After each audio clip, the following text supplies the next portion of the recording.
Okay so hello friends, welcome to our channel इन्फोनगेट्स। तो अब हम आगे बढ़ते हैं अपने अगले टॉपिक की ओर, जो है इंक्लूसिव एजुकेशन का एक पार्ट। तो अब इंक्लूसिव एजुकेशन के पार्ट्स की बात कर रहे हैं, तो जरा इंक्लूसिव एजुकेशन का इंट्रो दे देती हूँ। वैसे हमें टॉपिक पिछली वीडियो में बहुत अच्छे से पढ़ चुके हैं, बट स्टिल ठीक है। तो इंक्लूसिव एजुकेशन क्या होता है? Providing education to specially abled students along with normal students by giving facilities and atmosphere as given to normal students। मतलब कि जब हम एजुकेशन प्रोवाइड कर रहे हैं किन्हीं स्पेशल बच्चों को, जिनके पास स्पेशल एबिलिटीज हैं, उनको हम जब नॉर्मल स्टूडेंट के साथ बिठा के एक ही क्लासरूम में हम उनको ऐसा एटमोसफेयर प्रोवाइड कर रहे हैं कि उनको अलग ना लगे। ठीक है, फॉर एग्जाम्पल हम जब जैसे एक क्लासरूम होता है, अगर उसमें सब एक ही तरह के बच्चे, एक ही कास्ट के हैं, एक ही कलर के हैं, एक ही जेंडर के हैं, सब एक ही तरह के बच्चे हैं, तो उसमें ना इतनी वैरायटी नहीं होगी क्लासरूम में। वो इंक्लूसिव एजुकेशन नहीं कहलाएगी। इंक्लूसिव एजुकेशन होगा जब एक क्लास में हर कास्ट का, हर जेंडर का, हर क्रीड का, हर रेस का हर कोई बच्चा होगा और वो सब एक साथ एक ही एनवायरमेंट में पढ़ रहे होंगे। हमने किसी के लिए स्पेशल एड्स ला के नहीं रखी हुई है, हम एक ही तरीके से हर किसी को पढ़ा रहे हैं कि हर किसी को समझ आ रहा है। उसको हम कहते हैं इंक्लूसिव एजुकेशन। अब इंक्लूसिव एजुकेशन में हम किस किस को इंक्लूड कर सकते हैं? तो इंक्लूसिव एजुकेशन में कौन कौन आते हैं? सबसे पहले है गिफ्टेड चिल्ड्रन या एक्सेप्शनल चिल्ड्रन, जो पढ़ाई में और बाकी सभी एक्टिविटीज में बहुत अच्छे होते हैं। सेकंड है लेफ्ट हैंडर्स, जो राइट हैंडर्स होते हैं और लेफ्ट हैंडर्स होते हैं, इनके बारे में भी हम पढ़ेंगे। स्लो लर्नर्स, जिनको पढ़ाई करने में और चीजें समझने में थोड़ी स्लो होते हैं वो बच्चे। नेक्स्ट है फर्स्ट जनरेशन लर्नर्स, इनके बारे में भी हम पढ़ने वाले हैं। फिर है अंडर अचीवर्स और है डिसएडवांटेज चिल्ड्रन। ठीक है, जहां पे भी इंक्लूसिव एजुकेशन की बात आए कि इनका मेंशन तो करना ही होता है। ओके, कि इंक्लूसिव एजुकेशन में होते कौन है। ठीक है, तो बिना किसी देरी के वीडियो स्टार्ट करते हैं, और उससे पहले प्लीज चैनल को सब्सक्राइब कर दीजिएगा और कोई भी सजेशन हो तो कमेंट कर दीजिएगा। Thank you so much. ठीक है जी, तो सबसे पहले बात करते हैं गिफ्टेड या एक्सेप्शनल चिल्ड्रन की। ठीक है, अब इसके अंदर बहुत सारी वेराइटीज और कैटेगरीज आप कह सकते हैं आती हैं बच्चों की, तो हम उनकी भी बात करेंगे। सबसे पहले एक बार इस चीज को समझ लेते हैं। ठीक है, ये चीज क्या है? Children who deviate from average of normal possibility curve, यानी जो बच्चे इस एनपीसी यानी नॉर्मल पॉसिबिलिटी कर्व से डिविएट करते हैं, डिविएट यानी आगे या पीछे, ठीक है, करते हैं दोनों साइड्स पे, आर कॉल्ड कॉग्निटिवली और मेंटली एक्सेप्शनल चिल्ड्रन। उन बच्चों को कहते हैं जो कॉग्निटिवली यानी जो कॉग्निशंस या मेंटली एक्सेप्शनल होते हैं। ठीक है, एक्सेप्शनल यानी अलग होते हैं। ठीक है, अब बाकी चीजें भी समझी जाएंगी, पर सबसे पहले नॉर्मल पॉसिबिलिटी कर्व, ये वर्ड क्या है? ये वर्ड उन बच्चों ने बहुत अच्छे से सुना होगा जिनके पास क्लास 12th में साइकोलॉजी होगी या जो साइकोलॉजी बैकग्राउंड वाले होंगे। तो अब एक बार जरा मैं भी समझा देती हूँ। जब हमारी IQ निकाली जाती है ना, तो जब उसको ऐसे देखा जाएगा कि कितने बच्चों के कितने स्कोर्स आए हैं, तो एक उसके हिसाब से कर्व बनाया जाता है, या उसको हम एक ग्राफ कह सकते हैं कि ग्राफ बनाया जाता है। तो जब हम उस ग्राफ को प्लॉट करते हैं ना ग्राफ पेपर पे, तो एक ऐसी शेप बनती है। ठीक है, ऐसी शेप बनती है का क्या मतलब है कि जो कम IQ वाले बच्चे होते हैं ना, वो बहुत कम होते हैं, बहुत कम यानी बहुत कम होते हैं, और जो ज्यादा IQ वाले बच्चे होते हैं वो भी बहुत कम होते हैं। ज्यादातर जो बच्चे होते हैं वो होते हैं यहाँ एवरेज, ये बीच के हिस्से में। तो इसी कैटेगरी के हिसाब से इनको बांटा गया है कि जो 0 से 70 तक के IQ वाले बच्चे होंगे उनको हम मेंटली डिफिशिएंट, मेंटली डिसेबल्ड, ऐसे बहुत सारे नाम दिए हुए हैं। ठीक है, उन नाम से पुकारते हैं। ये एवरेज वाले बच्चों से बहुत पीछे रहते हैं। ठीक है, 70 से 140 तक के होते हैं एवरेज, जिसमें ज्यादातर पॉपुलेशन आती है हमारी, और 140 प्लस होते हैं गिफ्टेड बच्चे। ठीक है, गिफ्टेड यानी जो हर चीज में आगे ही रहते हैं। ठीक है, सब कर लेते हैं, वो हर चीज में पढ़ाने से पहले ही सीख जाते हैं, ऐसे बहुत बच्चे देखे हैं मैंने। तो अब जो बच्चे डिविएट करते हैं, यानी इस एवरेज वाली चीज से या तो पीछे हो जाते हैं या आगे हो जाते हैं, उनको हम कहते हैं कॉग्निटिवली या मेंटली एक्सेप्शनल चिल्ड्रन, यानी जो थोड़ा हटके हैं। वो किसी भी वे में हो सकते हैं कि वो थोड़ा ज्यादा कर लेते हैं या थोड़ा कम कर लेते हैं, पर डिविएट तो कर रहे हैं ना। ठीक है, इसीलिए उन्हें एक्सेप्शनल चिल्ड्रन बोलेंगे। अब हम क्या कोशिश करते हैं कि हमारी ज़्यादातर जो पॉपुलेशन है वो एवरेज है, तो हम कोशिश करते हैं कि जो ये 140 प्लस वाले बच्चे हैं ना, ये भी इस इन्वायरमेंट में आके काम कर सके, और जो ये वाले बच्चे होते हैं 0 से 70 वाले, ये भी इस इन्वायरमेंट में आके काम कर पाए। इसलिए हम इंक्लूसिव एजुकेशन की बात कर रहे हैं ना, इंक्लूसिव में अब हम ऐसे तो करेंगे नहीं कि सिलेबस को आगे लेके चल रहे हैं, एक्स्ट्रा चीजें पढ़ा रहे हैं इनके हिसाब से, हाँ, तो ये तो समझ नहीं पाएंगे बेचारे, और ये बेचारे तो बिल्कुल ही पीछे रह जाएंगे। तो हम एवरेज के हिसाब से क्वेश्चन पेपर, एवरेज के हिसाब से सिलेबस बनाते हैं, और इनको भी यहाँ लाने की कोशिश करते हैं और इनको भी यहाँ लाने की कोशिश करते हैं, तभी हमारी समावेशी शिक्षा या इंक्लूसिव एजुकेशन जो भी आप कहना चाहें वो काम में आती है। ठीक है, अब आगे बात करते हैं। तो जैसा कि कहा जाता है, किसी भी आंसर को बहुत अच्छा आंसर बनाने के लिए 2 डेफिनेशंस तो लिखनी ही पड़ेगी। तो पहली डेफिनेशन है कर्क की, KIRK, कर्क। ठीक है, किर्क में कुछ भी बोल सकते हो, लिखने में तो कर्क होता है। ठीक है, हाँ, तो giftedness is any of special aptitudes and talents, कोई भी हो सकता है, academic, artistical, linguistic, mechanical, musical, physical और सोशल टैलेंट। ठीक है, गिफ्टेडनेस इनमें से कुछ भी हो सकता है। अच्छा, एक ट्रिक बताती हूँ आपको क्या होता है। जब भी हम एग्जाम में डेफिनेशन लिखने के लिए जाते हैं तो एज इट इज नहीं टेपनी होती है किसी भी इंसान की। ठीक है, जैसे कि मैंने भी डेफिनेशन पढ़ी, मुझे बड़ी टूटी टूटी लग रही है, क्योंकि जब बुक्स है ना DLED की, उनमें इतनी जगह से कंटेंट लेके उन्होंने कॉपी पेस्ट कर रखा है, ऐसे का ऐसे, तो इतना गलत कंटेंट है, हमें बस समझना है इसको। जैसे कि giftedness is any of special aptitudes and talents, ये चीज़ तो बहुत क्लियर है कि गिफ्टेडनेस कोई भी स्पेशल एप्टीट्यूड या कोई भी स्पेशल टैलेंट हो सकता है एक इंसान के अंदर। अब वो किसी भी चीज़ का हो, खेती बाड़ी का हो, सब्जी बनाने का हो, खाना बनाने का हो, सिलाई करने का हो, एरोप्लेन उड़ाने का हो, हेलीकॉप्टर उड़ाने का हो, कुछ भी हो। ठीक है, बहुत छोटी सी भी चीज़ हो सकती है, चूड़ियाँ बनाना जैसे कि, और कोई भी टैलेंट हो सकता है। ठीक है, और कोई बहुत बड़ी चीज़ भी हो सकती है, फॉर एग्जाम्पल सर्जरी करना, किसी की सर्जन बनना, डॉक्टर की फील्ड में कुछ करना, टीचिंग करना, कोई भी एक टैलेंट हो सकता है। ठीक है, अब वो एकेडमिक हो, आर्टिस्टिकल हो, यानी एकेडमिक यानी पढ़ाई से रिलेटेड, आर्टिस्टिकल यानी आर्ट से रिलेटेड, लिंग्विस्टिक यानी लैंग्वेज से रिलेटेड, पोइट्री लिखना, शायरियाँ लिखना, स्टोरीज लिखना, कुछ भी, मैकेनिकल यानी मैकेनिकल फील्ड से रिलेटेड, म्यूजिकली समझ गए आप कि म्यूजिक वगैरह, गाना वाना, सॉन्ग्स वगैरह से रिलेटेड हो गया, वैसे किसी इंस्ट्रूमेंट से रिलेटेड हो गया, फिजिकल में भी एथलीट्स वगैरह हो गए, सोशल में भी जैसे हमारे पब्लिक स्पीकर्स होते हैं। ठीक है, और टैलेंट इन सब टैलेंट्स का होता है। ठीक है, सोशली टैलेंटेड हो, म्यूजिकल टैलेंटेड हो, ये सब इसकी डेफिनेशन थी। बेसिक सी चीज़ है, ये याद कर लेना यहाँ तक, और आगे कुछ भी लिख देना, कुछ भी ऐसे कुछ भी नहीं, इनमें से कुछ भी पॉइंट्स लिख देना और लिख देना ये डेफिनेशन दी थी कर्क जी ने। ओके, ठीक है। Okay, so moving on to second definition. ये सेकेंड डेफिनेशन मैंने लिखी है हेविग्रस्ट की, नाम बहुत ही जाना पहचाना होगा साइकोलॉजी स्टूडेंट्स के लिए।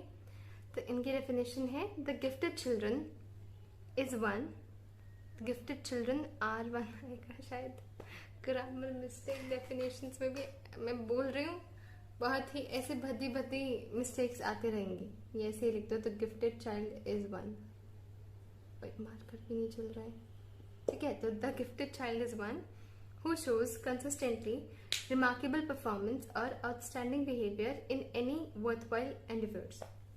Okay, तो गिफ्टेड चाइल्ड वो बच्चा होता है जो शो करता है यानी दिखाता है कंसिस्टेंटली रिमार्केबल परफॉर्मेंस, यानी जो उसकी रिमार्केबल परफॉर्मेंस होगी, बहुत अच्छी परफॉर्मेंस होगी, वो कंसिस्टेंट होगी, हमेशा उस फील्ड में वो बहुत अच्छी परफॉर्मेंस दिखाएगा, और outstanding behaviour in any worthwhile endeavours, या फिर वो कोई भी आउटस्टैंडिंग बिहेवियर दिखाएगा। जरूरी नहीं है कि रिमार्केबल परफॉर्मेंस यानी हर बार ही बेस्ट कर रहा है। ठीक है, एक बार ऊपर नीचे हो जाता भी इंसान है, नहीं तो वर्थवाइल यानी किसी भी एक ढंग की स्ट्रीम पकड़ के उसमें उसका आउटस्टैंडिंग बिहेवियर हो रहा है।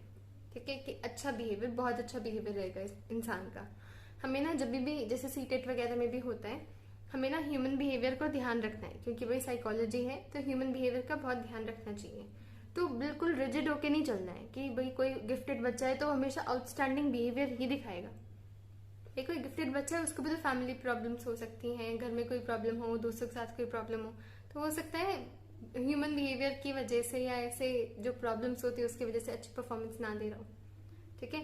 पर मोस्टली लाइक 100 में से 90% टाइम्स वो बच्चा आउटस्टैंडिंग बिहेवियर दिखाएगा और कंसिस्टेंटली रिमार्केबल परफॉर्मेंस दिखाएगा जो फील्ड उसकी है उसमें, ठीक है। अगर 10 बारियों में से एक बारी वो बहुत अच्छा बिहेवियर दिखा रहा है तो हम नहीं कहेंगे कि वो गिफ्टेड है, ठीक है। देखी हैवी क्रस्ट ने कि गिफ्टेड बच्चे वो होते हैं जो दिखाते हैं कंसिस्टेंटली रिमार्केबल परफॉर्मेंस या फिर आउटस्टैंडिंग बिहेवियर किसी भी वर्थवाइल एंडेवर में, किसी भी वर्थवाइल फील्ड में। ओके, गॉट इट, ठीक है। आगे बढ़ते हैं अब। ओके, तो आगे बात करते हैं फैक्टर्स कंट्रीब्यूटिंग जो दिए थे E.L. थॉर्नडाइक ने। अब काफी सारे बुक्स में ये अलग अलग लिखे हुए थे जिनका कोई सेंस नहीं बन रही थी, तो मैंने इनको 2 पार्ट्स में डिवाइड कर दिया है। E.L. थॉर्नडाइक के ये 3 ही थे स्पेसिफिक, और बाकी जो है वो मैं आपको नेक्स्ट पार्ट में दिखाती हूँ, ठीक है। तो फर्स्ट है फेवरेबल क्वालिटी जीन्स। अब जैसे हमने सबने पढ़ा होगा बचपन में 8th और 10th क्लास में जीन्स के जो जीनोटाइप फिनोटाइप वाली चीज थी कि जैसे अगर अगर मैं बालों के जीन्स की बात करूं, जैसे मम्मी पापा दोनों से जीन्स आते हैं हमारे, ठीक है। तो अगर मम्मी के बाल ब्लैक हैं, ठीक है, और स्ट्रेट हैं और बहुत सुंदर है, और पापा के बाल बहुत पतले हैं और लाइट ब्राउन है और उतने अच्छे नहीं है, तो ये मम्मी वाले ट्रेट्स हैं, ये पापा वाले ट्रेट्स हैं।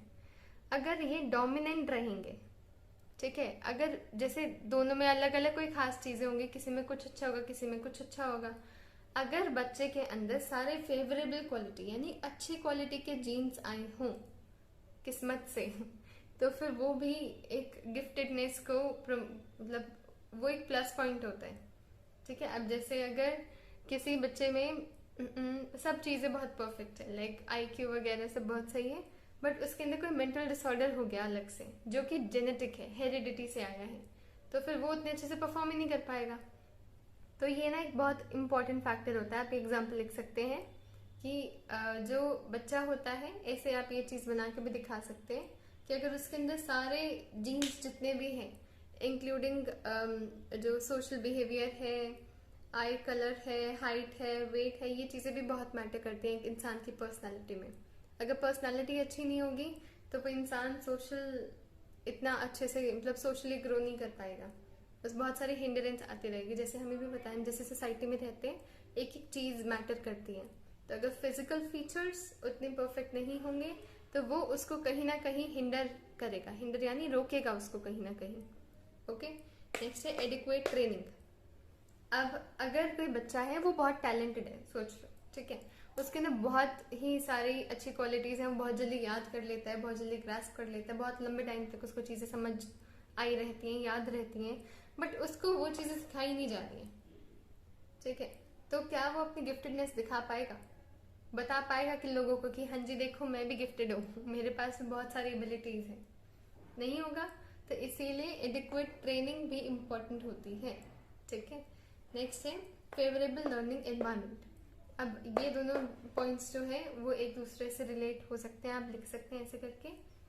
अगर किसी इंसान को सोचो किसी के अंदर क्वालिटी है, जैसे आजकल इंस्टा पे काफी सारी चीजें, इंस्टाग्राम पे काफी सारी चीजें आती रहती हैं, रील्स वगैरह में इतना मैं ध्यान नहीं देती हूँ, पर वो नजरों के सामने आ ही जाते हैं कैसे ना कैसे करके। तो उनमें कुछ वो रीजन वगैरह बना रहे होते हैं, तो ऐसी चीजों का हमें तो पता नहीं था अपने टाइम में जब हम ऐसे अपनी फील्ड चूज कर रहे थे कि क्या करना है। तो अब उन लोगों को उनके पास स्पेशल एबिलिटी है, या ग्रीटिंग कार्ड्स वगैरह बनाने की लगा लो, ठीक है। कोई बच्चा है आर्ट एंड क्राफ्ट में बहुत अच्छा है, अब जैसे ये बॉक्स वगैरह बनाते हैं, एक्सपोजर बॉक्स और ऐसे सब चीजें, तो अगर उसको वो सीखने का लर्निंग एनवायरनमेंट नहीं दिया जाएगा और उसको इसके इंटरेस्ट नहीं दिखाए जाएंगे। अब जैसे पहले होता था कि जैसे मम्मी पापा के टाइम में स्कूल में सिर्फ ह्यूमैनिटीज ही होती थी, आर्ट स्ट्रीम ही होती थी। गवर्नमेंट स्कूल्स में या प्राइवेट तो होते ही नहीं थे, खैर पहले स्कूल इतने, पर जो होते भी थे उनमें साइंस स्ट्रीम अवेलेबल ही नहीं होती थी काफी जगहों पे, तो उनके पास ऑप्शन सिर्फ आर्ट से रहता था। अब अगर कोई बच्चा है वो साइंस फील्ड में बहुत अच्छा परफॉर्म कर सकता है अगर उसको एनवायरनमेंट दिया जाए, बट उसको लर्निंग एनवायरनमेंट ही नहीं प्रोवाइड किया जा रहा है, उसको ऑप्शन ही नहीं दिया जा रहा है कि हाँ जी आप साइंस फील्ड भी ले सकते हैं, आपको आर्ट्स में नहीं जाना है, तो वो कैसे अपनी कैपेबिलिटीज अपनी चीजें दिखा पाएगा, ठीक है। तो जो लर्निंग एनवायरनमेंट है अगर वो दिखाया या दिया ही नहीं जाएगा किसी को, तो वो दिखाएगा कैसे कि मैं ये चीज़ बहुत अच्छे से कर सकता हूँ। ठीक है, तो ये बहुत इंपॉर्टेंट चीज़ें थी जो E.L. थॉर्नडाइक ने बताई कि हाँ जी, गिफ्टनेस के लिए ये बहुत इंपॉर्टेंट है और ये हमें कॉपी में लिखनी चाहिए ताकि हम अपने एग्जाम में लिख सकें। तो आप भी नोट डाउन कर लीजिए और आगे बढ़ते हैं। ओके, तो आगे बढ़ते हैं बाकी सब फैक्टर्स की ओर जो मुझे बाकी सब बुक्स में से मिले थे। तो सबसे पहले है गुड हेल्थ एंड वेलबींग। अब अगर किसी बच्चे के अंदर बहुत सारी एबिलिटीज़ है पर उसकी हेल्थ उतनी ठीक नहीं है। फॉर एग्जाम्पल, मैंने एक बायोग्राफी पढ़ी थी। एक इंसान है स्टीफन हॉकिंग, काफ़ी नाम सुना होगा, उन्होंने बहुत सारी थियरीज दी थी, ऐसे वो भी साइंटिफिक फील्ड में थे। तो उनको ना एक न्यूरोलॉजिकल डिसऑर्डर था जिसकी वजह से वो जो उनके स्किल्स और जो उनका टैलेंट था ना वो शोकेस ही नहीं कर पाए थे। किया था उन्होंने काफ़ी टाइम तक, जैसे उनको काफ़ी कम एज में उन्हें डॉक्टर ने बोल दिया था कि आपको जो भी करना है अच्छे से कर लीजिए, आपके पास मैक्सिमम 2 साल है जीने के लिए। बट वही भगवान जी की दुआ थी, उनको हिस्ट्री बनानी थी, तो वो काफ़ी टाइम तक बिल्कुल मतलब बहुत मुश्किलों से जिए हैं। बट उन्हें जो करना था सब थियरीज वगैरह जो जो उनके दिमाग में था सब वो करके गए। तो फिर अगर हेल्थ अच्छी नहीं होगी और रहने का सलीका ढंग का नहीं होगा इंसान का, तो वो फिर गिफ्टेडनेस में हम उसको इंक्लूड नहीं कर पाएंगे। ठीक है, तो उस इंसान की गुड हेल्थ होनी चाहिए और अच्छा वेलबींग होना चाहिए। कि अगर इंसान की चलो गुड हेल्थ भी लगा ले बट वो बहुत ही गरीब घर में है, ठीक है, उसको 2 वक्त का खाना भी नहीं मिल रहा है, तो उसका जैसे हमने मैस्लो के हिरार्की के हिसाब से अगर हम जाए तो वो पहले अपनी प्राइमरी नीड्स को पूरा करेगा। ठीक है, खाना पीना, वही रोटी कपड़ा मकान, इन चीज़ों को पूरा करेगा, फिर वो आगे की तरफ जाएगा कि मुझे और कुछ भी सीखना है। ठीक है, जब तक वो चीज़ें पूरी नहीं होगी इंसान अपनी और डेवलपमेंट और ग्रोथ पे कैसे फोकस कर सकता है। ठीक है, नेक्स्ट है नर्वस डिसऑर्डर का एब्सेंस होना चाहिए। कोई भी नर्वस डिसऑर्डर नहीं होना चाहिए, न्यूरोलॉजिकल भी लिख सकते हो यहाँ पे। ठीक है, तीसरा है स्पेशल एबिलिटीज एंड एनवायरमेंट। अब जो बच्चे होते हैं कुछ को मैंने काफ़ी बच्चों को देखा है जो जिनके पेरेंट्स जो होते हैं ना उन पे एक्स्ट्रा फोकस रखते हैं, जिसकी वजह से उनको ये नहीं है कि बच्चे को ज़बरदस्ती डूस डूस के सिखाते जाओ कि पढ़ पढ़ पढ़ पढ़, हाँ ये चीज़ बिल्कुल भी नहीं। बट वो उसकी एज के अकॉर्डिंग अप्रोप्रिएट एक्टिविटीज़ वगैरह अरेंज करके एंड देन उसकी आईक्यू को डेवलप करने की कोशिश करते हैं। ठीक है, आईक्यू ऐसी चीज़ है जो नहीं हम अपनी बढ़ा सकते हैं, बहुत इजीली बढ़ा सकते हैं। ठीक है, अगर हम सही डायरेक्शन में काम करें तो उसकी वजह से भी कुछ बच्चों में गिफ्टेडनेस वाली स्किल्स आ जाती हैं। तो अगर उनको स्पेशल एबिलिटीज़ उनमें डेवलप करवाई जाए या उनको स्पेशल एनवायरनमेंट दिया जाए तब भी वो गिफ्टेड बन सकते हैं। फिर leisure interest in productive activities. अब जैसे कुछ होते हैं बच्चे, उनके लेजर जो टाइम होता है ना, leisure time in productive activities लिखो यहाँ पे। तो जो अपना लेजर टाइम होता है ना वो प्रोडक्टिव एक्टिविटीज़ में देते हैं ताकि वो सीख सकें चीज़ों को। तो लेजर टाइम वो अपना प्रोडक्टिव एक्टिविटीज़ में देते हैं, ठीक है, ताकि वो अपनी स्किल्स को एनहांस कर सकें। फिर है हाई स्कोलास्टिक अचीवमेंट। इन बच्चों के हमेशा जो स्कोलास्टिक अचीवमेंट होगी वो हाई होगी। हो सकता है किसी एक सब्जेक्ट में बहुत कम हो पर बाकी सब में हमेशा इनकी अचीवमेंट्स हाई रहती हैं। ओके, क्योंकि वो उनके अंदर एबिलिटी तो यही है ना दिखाने की कि हाँ हाँ जी हम देखिए हम बहुत स्पेशल हैं, हम बहुत अच्छा कर सकते हैं। फिर है इन्वॉल्वमेंट इन को करिकुलर एक्टिविटीज़। वो अपनी स्कोलास्टिक चीज़ों के साथ साथ को करिकुलर एक्टिविटीज़ भी बहुत अच्छे से कर सकते हैं।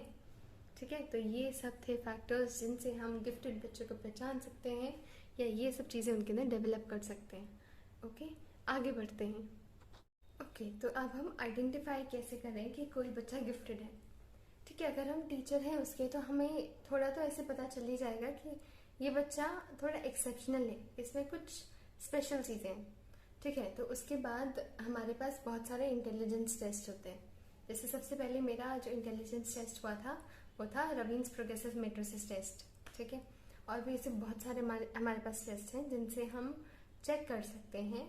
जैसे कि इंटेलिजेंस टेस्ट होते हैं, कुछ परफॉर्मेंस टेस्ट होते हैं, कुछ मेंटल एबिलिटी टेस्ट होते हैं। उनसे हम पता लगा सकते हैं कि बच्चे में कुछ स्पेशल चीज़ है या उस पर हमें स्पेशल फोकस देना है कि नहीं देना है। सेकंड चीज़ है, हमेशा टेस्ट सच नहीं बताते हैं, इसे कहा जाता है।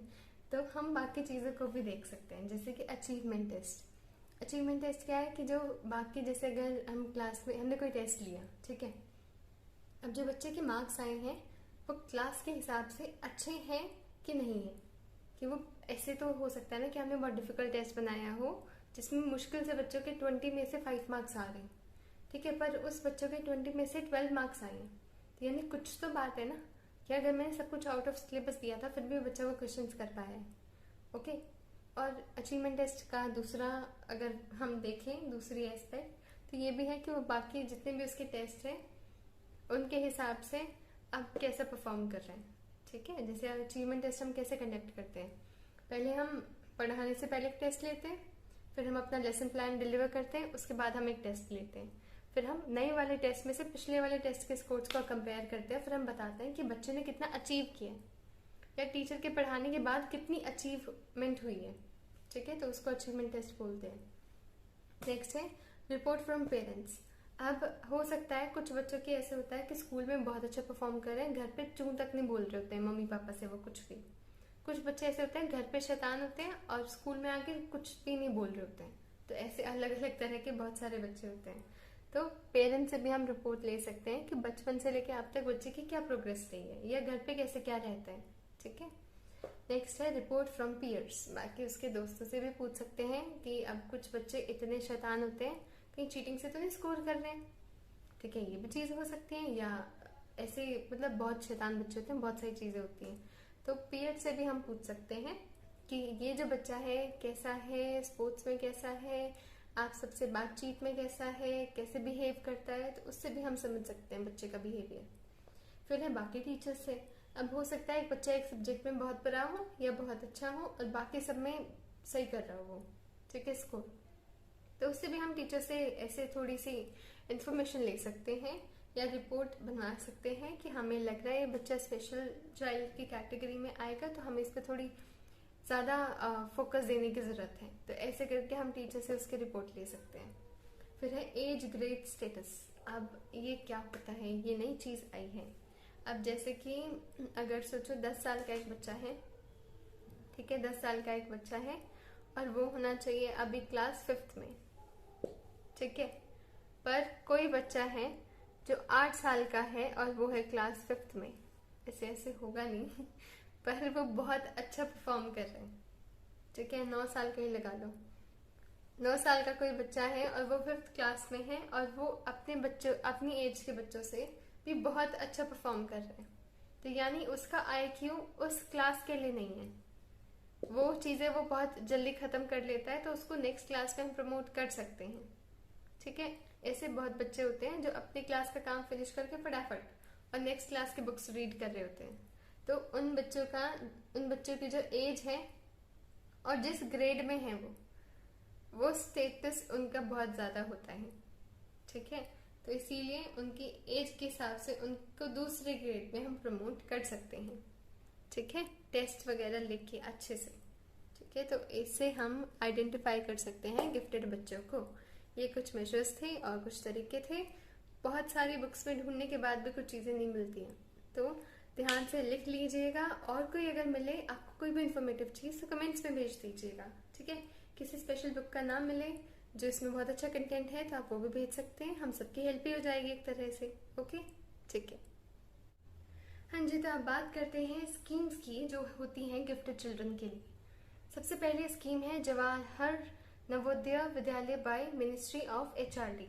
तो जो ये स्कूल्स होते हैं ये स्पेशली गिफ्टेड चिल्ड्रन के लिए होते हैं, जहाँ पे उनको प्रॉपर एनवायरनमेंट दिया जाता है कि जो उनकी पॉजिटिव चीज़ें हैं, जो उनके अच्छे स्किल्स हैं, उनको वो एक अच्छी डायरेक्शन प्रोवाइड कर सकें, ठीक है। फिर है नवयुग स्कूल्स इन दिल्ली, ये भी सिर्फ दिल्ली में है और HRD का मतलब है ह्यूमन रिसोर्स डेवलपमेंट। ये ministry of human resource development ने की वजह से आए हैं गिफ्टेड चिल्ड्रन के लिए, ठीक है। फिर है नवयुग स्कूल्स जो दिल्ली में ही है सिर्फ, ये भी गिफ्टेड चिल्ड्रन के लिए बहुत अच्छी अच्छी चीज़ें ऐसे कॉम्पिटिशन्स वगैरह और बहुत ही को करिकुलर एक्टिविटीज़ वगैरह ऑर्गेनाइज करते हैं। देन है मेरिट स्कॉलरशिप स्कीम्स, इनका बहुत ध्यान रखना होता है, जिन बच्चों की अच्छी मेरिट आती है उनको भी स्कॉलरशिप स्कीम्स प्रोवाइड की जाती हैं। फिर है national talent resource scheme bye NCERT, ये साल में शायद एक बार होता है कंपटीशन, जिसको पता होना कि कोई बच्चा है जिसके लिए ये स्कीम हो सकती है, तो रिसर्च करके ज़रा उन बच्चों को इन्फॉर्मेशन प्रोवाइड करना, किसी का भला हो रहा है तो क्या जा रहा है। लोगों को ना इसकी इन्फॉर्मेशन नहीं होती इन सब चीज़ों की, इसीलिए इनमें ना कुछ ही लोग पार्टिसिपेट कर पाते हैं। तो अगर सच्ची में हम टैलेंट रिसर्च की बात कर रहे हैं तो हर किसी को पता होना चाहिए ना। तो जितने भी टैलेंटेड बच्चे हैं सबके पास पता भेज देना और ऐसे बता देना कि ये स्कीम्स हैं, अगर इनमें से किसी में भी जाना है तो आप एनरोल कर सकते हो, ऐसे रिसर्च करके इनके ऊपर। देन है नेशनल लोन स्कॉलरशिप। आप काफ़ी सारे कोर्सेज ऐसे होते हैं जिनकी फ़ीस बहुत ज़्यादा होती है, तो बच्चे उसमें कर ही नहीं पाते हैं, ऐसे एडमिशन ही नहीं ले पाते हैं।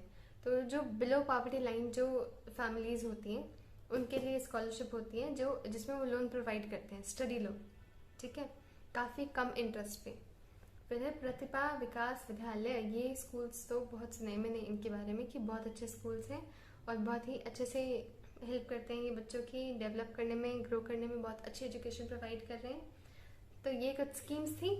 अगर वीडियो में अच्छा लगा है आपको, ऐसे पढ़ाई करके वीडियो का कंटेंट अच्छा लगा है, तो प्लीज़ चैनल को सब्सक्राइब कीजिएगा। ऐसे बहुत मेहनत लगती है कंटेंट ढूंढ के, ऑथेंटिक कंटेंट ढूंढ के, और फिर आपको समझाना, वीडियो एडिट करना और बहुत सारी चीज़ें, ठीक है। तो मुझे बहुत मोटिवेशन मिलेगा अगर आप चैनल को सब्सक्राइब करेंगे तो। थैंक यू सो मच और have a good day, bye bye.